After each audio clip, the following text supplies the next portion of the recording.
नमस्कार, राजस्थान पास के प्रहार में आपका स्वागत है। मैं हूं आपके साथ हेमंत कुमार और आज हम बात करेंगे स्कूलों की बदहाली की, क्योंकि विधानसभा में आज भी कार्यवाही के दौरान हंगामा हुआ। सदन में प्रश्नकाल के दौरान स्वामी विवेकानंद मॉडल स्कूलों और शिक्षकों की कमी को लेकर पूछे गए विपक्ष के सवालों पर दोनों पक्षों के बीच में तीखी नोकझोंक हुई है। बीजेपी विधायक महंत बालकनाथ के जरिए उठाए गए एक सवाल ने सदन में पिछली और वर्तमान सरकार की शिक्षा नीतियों को लेकर बहस छेड़ दी है। तिजारा के विधायक बालकनाथ ने प्रदेश के स्वामी विवेकानंद मॉडल स्कूलों की बदहाली का मुद्दा उठाया। बालकनाथ के सवाल का जवाब देते हुए शिक्षा मंत्री मदन दिलावर ने पिछली कांग्रेस सरकार को आड़े हाथों लिया। दिलावर ने कहा कि पिछली सरकार ने वाही-वाही लूटने के लिए कई स्कूलों को आनंद फानंद में अंग्रेजी माध्यम में बदल दिया, लेकिन यहां पर जरूरी इंफ्रास्ट्रक्चर और योग्य शिक्षकों की नियुक्ति नहीं की। दिलावर ने पूर्व शिक्षा मंत्री गोविंद सिंह डोटासरा पर कटाक्ष करते हुए कहा कि भांग खाकर विद्यालय खोल दिए थे। इस टिप्पणी पर नेता प्रतिपक्ष टीकाराम जूली ने ऐतराज जताया, पलटवार किया, कहा जवाब आप भांग खाकर दे रहे हैं। आज इसी पर चर्चा करेंगे। हमारी टेलीफोन लाइन भी खुली हुई है, आप फोन करके भी अपनी राय हमें डिबेट के दौरान, चर्चा के दौरान दे सकते हैं। पहले रिपोर्ट देखिए।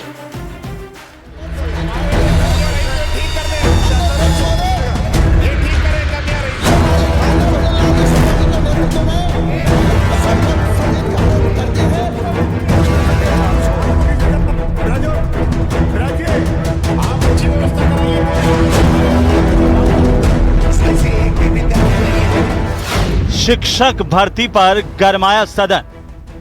इसमें 0 बच्चे हैं, अब इसको बंद कर रहा तो कहीं अंग्रेजी विद्यालय को बंद कर रहे हैं। इनको ये भी इनको नहीं समझ में आती है। क्या 0 बच्चों पर भी विद्यालय चलते हैं क्या? 2 बच्चों पर भी विद्यालय चलते हैं क्या? 10 बच्चों पर भी विद्यालय चलते हैं क्या? मंत्री जी जिस प्रकार से बात कर रहे हैं भांग खाके, आप प्रदेश के शिक्षा मंत्री हो, आप जिस प्रकार का जवाब तो आप भांग खाके दे रहे हो। खाली पदों से जुड़े सवाल पर विधानसभा में नोकझोंक।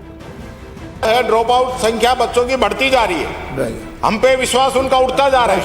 आप अच्छी व्यवस्था कराइए, वो बात तो कह नहीं रहे हो, बात करो भांग खाके। दिलावर का आरोप, बिना पद सृजन के खोले अंग्रेजी स्कूल।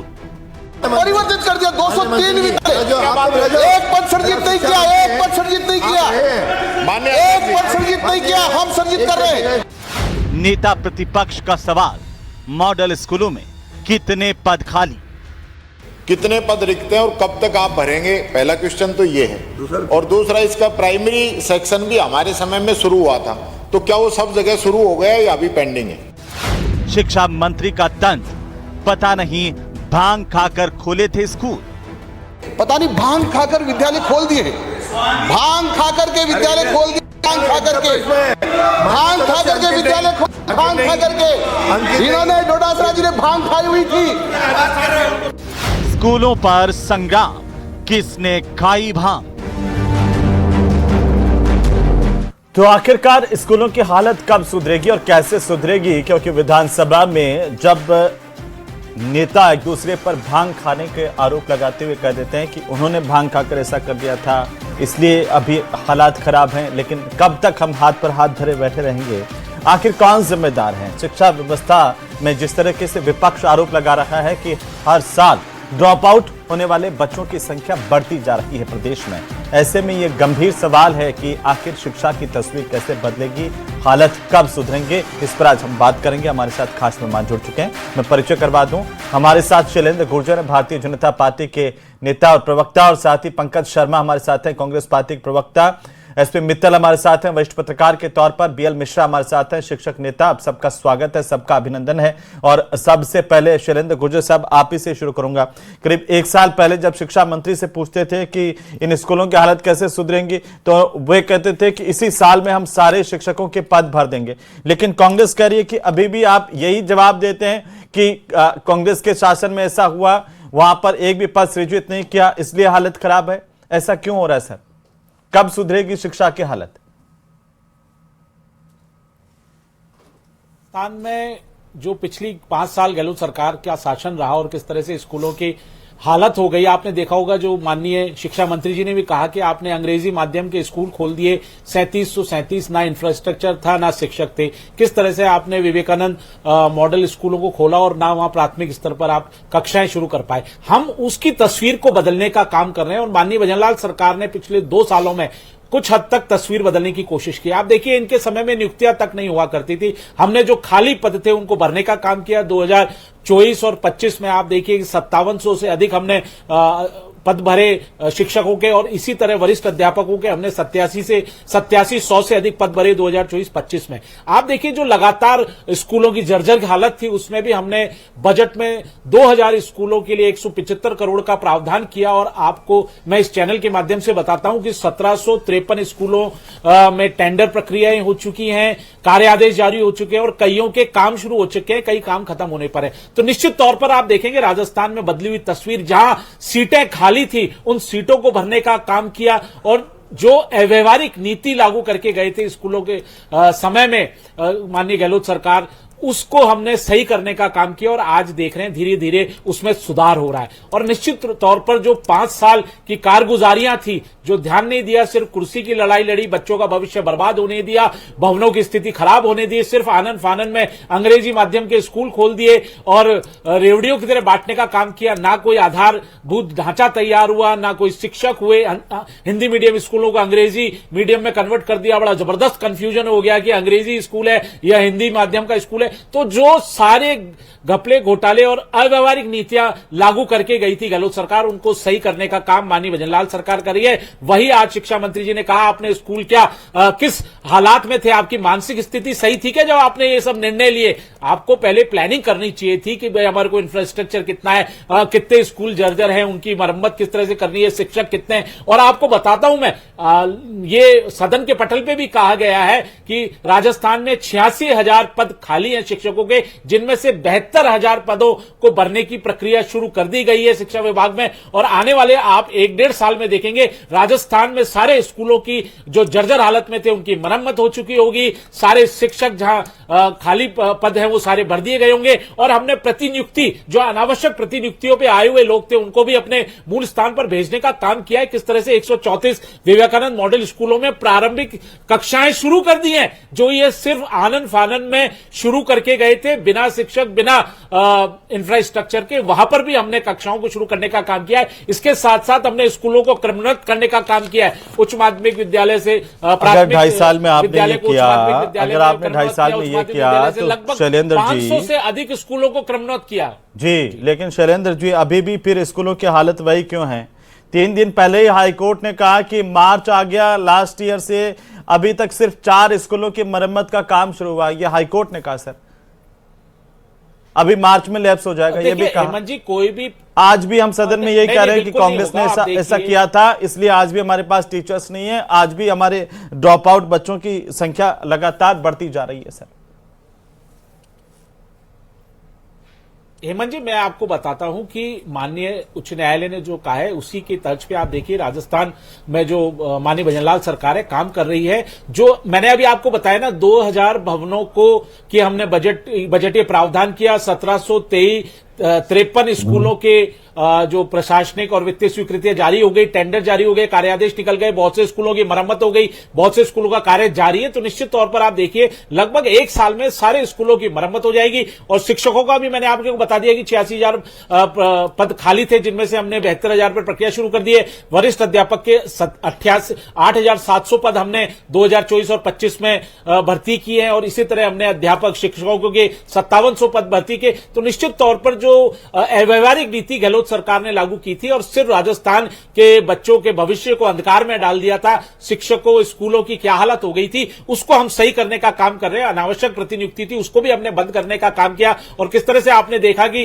प्रतिनियुक्तियों पे हमने वापस मूल स्थानों पे भेजा। तो ये सारी चीजें हैं, उसको हम, और शिक्षकों का समायोजन करना, वो समायोजन भी नहीं कर पाए थे, कई सालों से समायोजन नहीं हुआ था, उनको भी हमने करने का काम किया है। तो निश्चित तौर पर आप देखेंगे आने वाले समय में राजस्थान के सरकारी स्कूलों की तस्वीर बदली हुई नजर आएगी। जी, पंकज शर्मा जी। वो कह रहे हैं कि गोविंद देखिए, सिंह हेमंत जी, मैं डोटासरा अपनी जब बातों शिक्षा मंत्री थे उन्होंने भांग खा करके 3000 से ज्यादा स्कूल ऐसे ही खोल दिए जहां पर एक भी टीचर्स को लेकर के पद सृजन नहीं हुआ, और इस वजह से ये बदहाली की स्थिति राजस्थान में सरकार इसके लिए आपकी जिम्मेदार है शिक्षा के। नहीं, देखिए हेमंत जी, मैं अपनी बात रखूं उससे पहले निवेदन करूंगा भाजपा के प्रवक्ता से, मैंने इनको बहुत शालीनता से सुना है, ये भी सुनने का काम करेंगे, पहली बात। दूसरी बात, जो आज विधानसभा में शिक्षा मंत्री ने जो वक्तव्य दिया, मुझे लगता है कि वो गैर मर्यादित भाषा का प्रयोग शिक्षा मंत्री लगातार करते रहे हैं, और शिक्षा मंत्री हो या भाजपा की सरकार हो, ना तो ये शिक्षा के प्रति तो गंभीर नहीं है और शिक्षा इनकी प्राथमिकता में भी नहीं है। आप शिक्षा मंत्री को देख लो, 2 साल के कार्यकाल में शिक्षा मंत्री कभी महिलाओं के, जो महिला शिक्षक है उनके कपड़ों पर टिप्पणी करते हैं, कभी गाय भैंस चराने को और उनके दूध पीने वाले को बुद्धिमान और मंदबुद्धि दोनों से जोड़ने का काम करते हैं। और आप देख लीजिए कि कभी वो जश्न अलविदा जैसे शब्दों के प्रयोग पर किसी टीचर को सस्पेंड कर देते हैं, कभी फोन पर बैन कर देते हैं, जबकि सबको पता है कि फोन की जैसे साला दर्पण और तमाम ऐप शिक्षा विभाग में काम करते हैं। कभी हिजाब की बात करते हैं, कभी अकबर की बात करते हैं। तो तमाम ऐसे मुद्दे हैं जिन पे वो बात करते हैं जो निरर्थक मुद्दे हैं। लेकिन मुझे लगता है कि जो गंभीर मुद्दे हैं, जो शिक्षा की बात के मुद्दे हैं, जो शिक्षा के नवाचार के मुद्दे हैं, उन पर वो हमेशा से खामोशी बरतते हैं, क्योंकि उनको शिक्षा से मतलब ही नहीं है, ना उनकी विचारधारा में ये है। आप देख लीजिए, भाजपा सरकार में ना किताब है, ना यूनिफॉर्म है, ना स्कूटी है, ना स्कूल में शिक्षक है। 1.25 लाख से ज्यादा शिक्षकों के पद खाली हैं, और सेकंड ग्रेड के आप देखिए 13 साल में सबसे कम पद, 2000 से ज्यादा कुछ पद है, वो 13 साल में सबसे कम पद पे भर्ती हुई है। प्रथम श्रेणी शिक्षक जो लेक्चरर के पद हैं वो 1100 से ज्यादा कुछ पद है, जो 11 साल में सबसे कम पद है। ये तो इनके रिक्रूटमेंट की स्थिति है। आप देख लीजिए, जो 8वीं 10वीं में जो मिलने वाले प्रतिभा पुरस्कार थे उनकी राशि को भी इन्होंने घटा दिया है। जो शिक्षकों को पुरस्कार मिलते थे उसकी राशि को भी घटा दिया है। जो महात्मा गांधी स्कूलों में बाल वाटिकाएं बनी थी उसमें केयर टेकर थे, उनमें 4 करोड़ का बजट लैप्स हो गया। बाल गोपाल योजना बंद हो गई है, जो दूध मिलना था बच्चों को वो बंद हो गया है। उस तरीके से निःशुल्क यूनिफॉर्म योजना पर भी इन्होंने कैंची चला दी, और लगभग 1st क्लास से 8th क्लास तक के सामान्य व ओबीसी के 15 लाख विद्यार्थी इस योजना से बाहर हो गए। 9 से 12 तक के 12 लाख बालिकाओं को इस योजना से बाहर कर दिया गया है। लैपटॉप योजनाओं को कमजोर कर दिया गया। जो अभी इन्होंने बजट में घोषणा करी है वो लैपटॉप योजना में तो पुरानी योजना थी, उसको भी अभी तक इन्होंने पूर्ण करने का काम नहीं किया। अनुप्रति कोचिंग योजना को किस तरीके से कमजोर किया गया है वो हम सब जानते हैं। और राजीव गांधी एक्सीलेंस जो फॉरेन स्कॉलरशिप की योजना हम लोगों ने बनाया था, उसमें कॉलेजेस की संख्या भी घटा दी है और बच्चों की संख्या भी घटा दी है, उसको भी पूरी तरीके से कमजोर करने का काम किया है। कोचिंग बिल पे सरकार की जो खामोशी वो भी हम सब लोग जानते हैं। कोचिंग हब जैसे इनिशिएटिव हम लोगों ने बनाया और कोचिंग हब को प्रतापनगर में सिर्फ शिफ्ट करना है।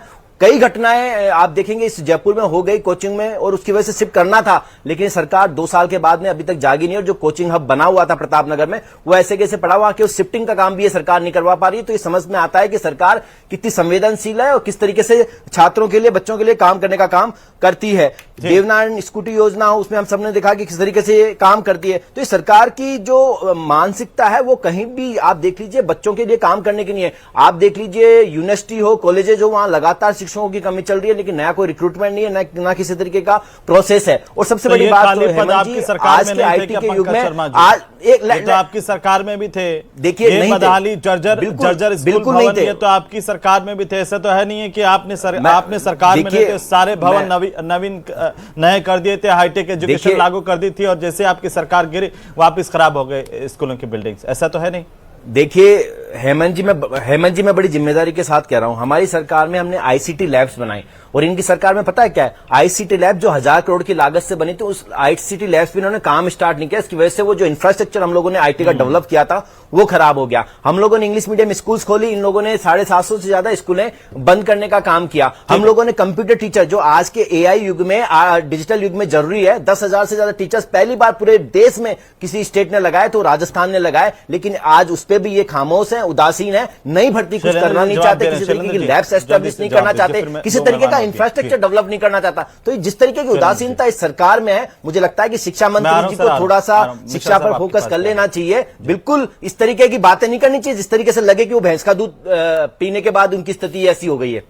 देखिए मुझे लगता है कि पंकज जी को नहीं दिख रहा कि शाला पोर्टल जो दर्पण है उसमें नवाचार किया गया और किस तरह से उस पर एक पूरा शेड्यूल बनाया गया है, जो स्टाफ ड्यूटी शेड्यूल है वो बनाया गया है, और कक्षा क्लासरूमों से मोबाइल नहीं ले जाएं क्लासरूमों में, इस पर भी पाबंदी लगाई गई। तो शायद इनको ये अच्छा नहीं लग रहा होगा, क्योंकि इनके समय में तो क्या था, खुली छूट थी, कोई भी नियम नहीं था, कोई भी कायदे कानून नहीं थे, कोई डिसिप्लिन नहीं था। अगर हमने वेशभूषा को संयमित करने का काम किया तो क्या गलत कर दिया, आप बताइए। तो ये हाथ बार बार खड़े नहीं करें। और किस तरह से जो भ्रष्टाचार शिक्षा विभाग में इन्होंने पनपा दिया था, ये क्या भूल जाते हैं जब तत्कालीन मुख्यमंत्री के सामने, शिक्षा मंत्री के सामने कहा जाता है कि हम ट्रांसफरों में पैसे लिए जाते हैं। मैं आज चैलेंज करता हूं, क्या एक भी ट्रांसफर में कभी कोई पैसा लिया गया शिक्षा विभाग में? हमने स्कूलों को दुरुस्त करने का हम काम कर रहे हैं, सारे खाली पदों को भरने का काम कर रहे हैं। हमने 45,000 से अधिक शिक्षा कर्मियों की पदोन्नति की है, क्रमोन्नत करने का काम किया है, और लगातार जो शिक्षा विभाग में कमियां थी उसको दूर करने का काम माननीय भजनलाल सरकार कर रही है। और उसी की बात है, ये बात करते हैं बार बार कि साहब क्या खाली पड़े हैं, पद खाली पड़े हैं। आप बताइए ना, आपके समय में आपने कितने भर दिए थे? मैं पूछना चाहता हूं, क्या महात्मा गांधी अंग्रेजी मीडियम स्कूलों में आपने लगा दिया था? क्या शिक्षक लगा दिए थे? क्या हालत थे आपके समय में? क्या ट्रांसफर हुआ करते थे? आज हर संभाग पर स्पोर्ट्स स्कूल खोलने का काम हो रहा है, बालिकाओं के लिए सैनिक स्कूल खोलने का काम हो रहा है। बताइए, जबरदस्त शिक्षा के क्षेत्र में हम सुधार कर रहे हैं। लगातार जो कमियां थी 5 साल में, जो शिक्षा विभाग को गड्ढे में डाल दिया था, भ्रष्टाचार का अड्डा बना दिया था, इन्होंने नाथी का बाड़ा बना दिया था। अरे क्या चुप रहोगे? गोविंद सिंह डोटासरा जी के बयानों को भूल नहीं सकते। शिक्षकों को किस तरह से नकारते थे, कहते थे कोई ये नाथी का बाड़ा नहीं है, जो मुंह उठा के चले आते हो उनको सम्मान करना तक नहीं आता था। और किस तरह से घूसखोरी प्रबल थी, किस तरह से शिक्षकों से पैसे लेकर ट्रांसफर किए जाते थे। आज माननीय भजनलाल सरकार में पारदर्शिता से और ईमानदारी से शिक्षकों को क्या बात है, वो तो ठीक कह रहे हैं कि आपकी सरकार के अंदर पैसे लेकर ट्रांसफर होते थे, वो तो टीचर्स भी मान रहे हैं।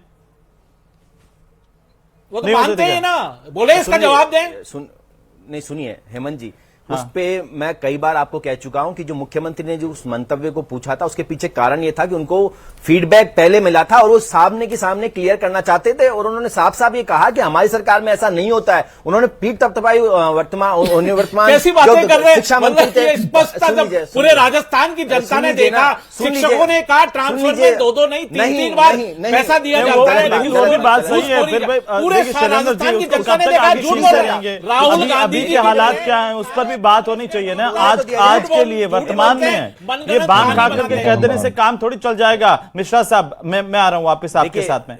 मिश्रा साहब, कैसे देख रहे हैं आप इसको, जब सुबह के शिक्षा मंत्री कह रहे हैं कि डोटासरा जी ने भांग खा करके स्कूल खोल दिए और 2.5 साल बाद भी हम वहीं पर हैं जहां पर हम चलना शुरू हुए थे? हेमंत जी, सबसे पहले आपको, पैनल में बैठे विद्वान साथियों को और दर्शकों को मेरा प्रणाम, नमस्कार जी। रही बात इसकी कि आज का जो विषय है, मैं बड़ी वेदना के साथ इस बात को कहना चाहता हूं कि मैं शिक्षा विभाग का प्रतिनिधित्व करता हूं, चाहे सत्ता पक्ष हो और विपक्ष हो। सत्ता पक्ष विपक्ष के शिक्षा मंत्री को भंगड़ी कह रहा है और विपक्ष सत्ता पक्ष के शिक्षा मंत्री को भंगड़ी कह रहा है। तो मुझे लगता है कि शिक्षा विभाग की गरिमा को कितना ठेस पहुंचा रहे हैं। अगर मैं कहूं कि इससे पता चलता है कि क्या संसद और विधानसभा में क्या भंगड़ी बैठते हैं क्या, इससे हम लोगों को बहुत आहत हो रहे हैं और शिक्षा विभाग को गहरा नुकसान हो रहा है। मेरा आप सत्ता पक्ष से एक थोड़ा सा आपको रोक रहा हूं, एक हमारे सम्मानित दर्शक हैं जो फोन लाइन पर हैं। नमस्कार जी। हेलो, नमस्कार जी, बताइए क्या कहना चाहते हैं शिक्षा व्यवस्था को लेकर, स्कूलों को लेकर के? जी मैं ये कहना चाह रहा हूँ कि 5 साल से तो ये 3rd ग्रेड की डिप्टी सुनी हुई है, या एडिशन का मामला लेकर के सुप्रीम कोर्ट में केस चल रहा है जी। और सरकार है वो बीजेपी के प्रवक्ता बैठे हैं, ये सरकार उनकी वो नहीं कर रही है, पैरवी नहीं कर रही है, वकील नहीं भेज रहे हैं, उनके वकील समय पर पहुंच नहीं रहे, तारीख ले रहे हैं आगे से आगे, तारीख ले रहे हैं आगे से आगे जी।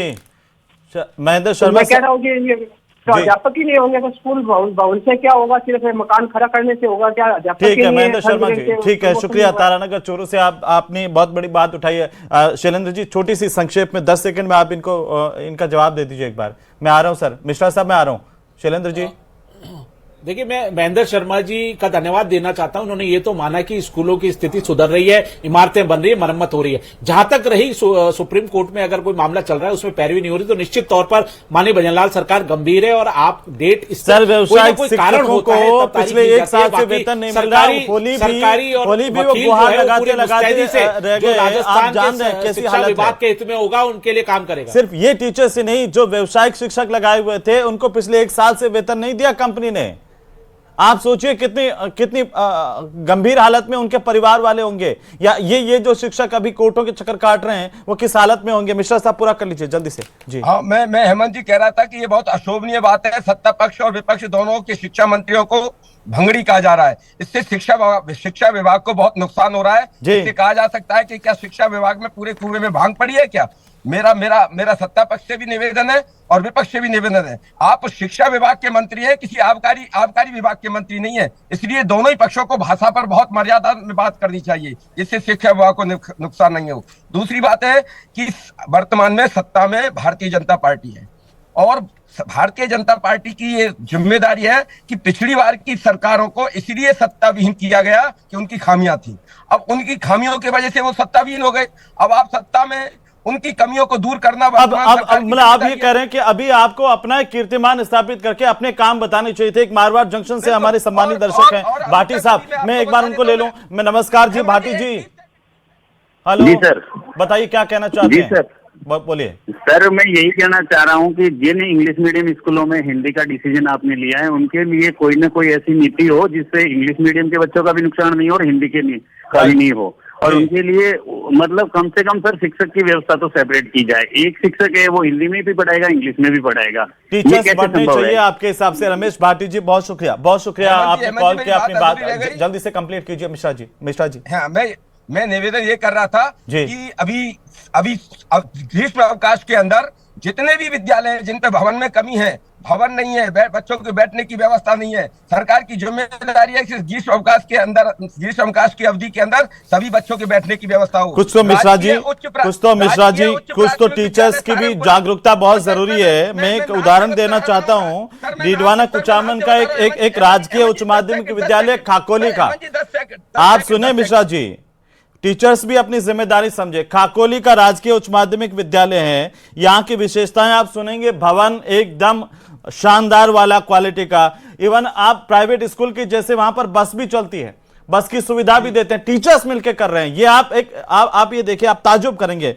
निःशुल्क शिक्षा कक्षा 1 से 8 तक, साप्ताहिक कक्षा टेस्ट का आयोजन, 9वीं कक्षा की छात्राओं को निःशुल्क साइकिल वितरण, SC ST OBC को छात्रवृत्ति, विकलांगों की विशेष सुविधाएं, आप दूर से आने जाने के लिए ट्रांसपोर्ट भत्ता, खेल उपकरण पूरी तरह से यहाँ पर। खाकोली का विद्यालय, कभी मौका पड़े तो आप देख के आइएगा इस स्कूल को। ये टीचर्स ने किया है, वहां के प्रिंसिपल और वहां के टीचर्स की जागरूकता से और सबको साथ लेकर के। फिर भी मित्तल साहब जी, पाली से शांतिलाल जी नमस्कार। शांतिलाल जी फोन आ गया। शांतिलाल जी नमस्कार।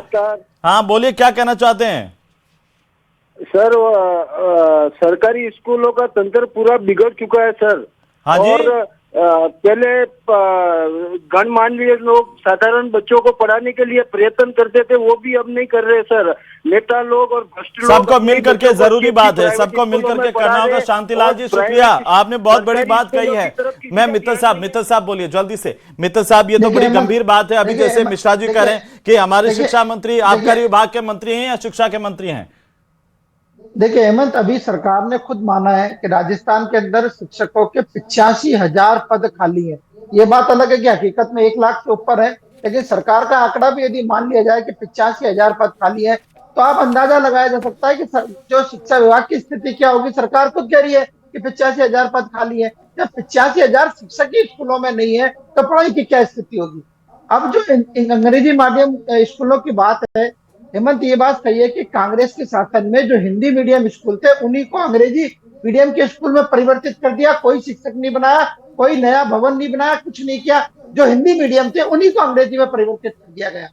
हो सकता है सरकार के सामने उस टाइम साधनों की कमी रही हो, लेकिन फिर भी मेरा ये मानना है कि अशोक गहलोत की सरकार ने एक अच्छा प्रयास किया था। और हेमंत, आपको अच्छी तरह ध्यान हो तो उस वक्त अंग्रेजी मीडियम के स्कूलों में प्रवेश के लिए लॉटरी तक की व्यवस्था की गई कि लॉटरी से उनके वहां एडमिशन होंगे। गहलोत सरकार ने 10,000 शिक्षकों की नियुक्ति के लिए प्रावधान भी किया था कि अलग से उसका कैडर बना के हम करेंगे। सरकार पलट गई, भारतीय जनता पार्टी की सरकार आ गई।